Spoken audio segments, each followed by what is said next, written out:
Meron isang bully dyan. Meron isang bully. Saan? Hindi ko lang alam kung sino dyan. Oo nga, meron na isang bully dyan. Nagsumbong kasi sa akin tumalit.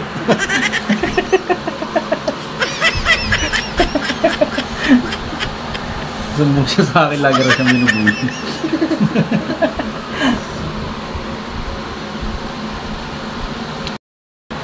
Tapos yan naman, yan yung may pingas na yan. Nakagat yan siya, ganito pa siya kaliit. Kinagat siya. Yan. Yung kinagat siya, ganyan pa siya kaliit. Akala mo mamamatay yan.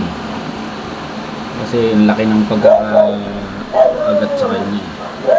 Pero ngayon, tingnan mo naman. Saan yan? Ayun. Sa loob. Ayun, ang laki na yan. Ito buntis to. Ito? Yan. Buntis siya. Paano mo nalaman? Sabi niya sa akin. Pintuan kami kanina eh, wala ka pa.